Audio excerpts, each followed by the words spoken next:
প্রধান উপদেষ্টা, বিশ্বের দরবারে আপনি একটি গ্রহণযোগ্য উপাধি নিয়ে বাংলাদেশকে আপনি সম্মানে অধিষ্ঠিত করেছেন। সেই সম্মানের প্রতিদানও আপনি পেয়েছেন। বাংলাদেশে যিনি 18 তলায় আপনি হেঁটে জামিন জন্য আপনি কোর্টে গিয়েছেন, আপনার পিছনে পিছনে আমাদের নেতা কর্মীরা হাজিরা দিতে গিয়েছে। মনে রাখছেন আপনি? হাসিনা আপনাকে লিফট বন্ধ করে দিয়ে আপনাকে 18 তলা পর্যন্ত পায়ে হেঁটে হাজিরা দেওয়ার ব্যবস্থা করেছে।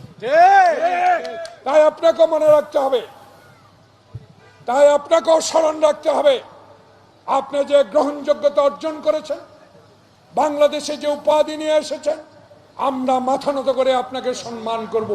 এই সম্মানের হানি করার জন্য কিছু লোক আবার উদ্ভট কথা শুরু করেছে যে এই করা যাবে না, এই করতে হবে, এই না করলে আমরা নাই, এই না করলে নির্বাচন কমিশনের অফিসের সামনে আজকে আন্দোলন করতে হয়। এইসব কথা থেকে রুখতে হলে আপনাদেরকে ঐক্যবদ্ধ থাকতে হবে।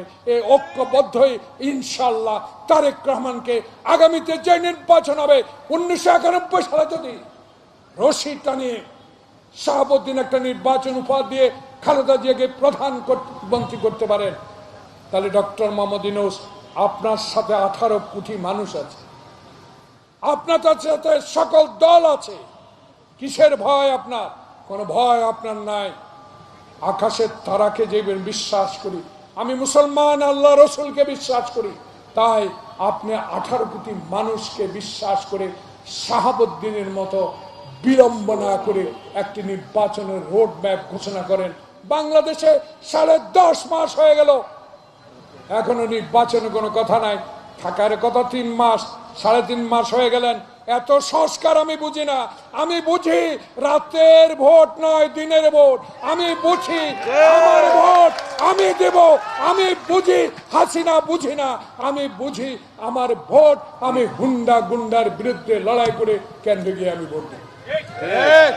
তাই আপনার কাছে অনুরোধ রইল, এই জাসাসের অত্যন্ত একটি বলিষ্ঠ সংগঠনের এই গুলশান বনানীর এই অনুষ্ঠান থেকে আমার নেতা ডক্টর মঈন খানের মাধ্যমে মিডিয়া ভাইদেরকে অনুরোধ করব, যে মিডিয়া কথা বলতে পারেন নাই, মঈন খান কি বলেছে ডিজি ডিএফআর অনুমতি ছাড়া আপনারা এয়ার করতে পারেন না।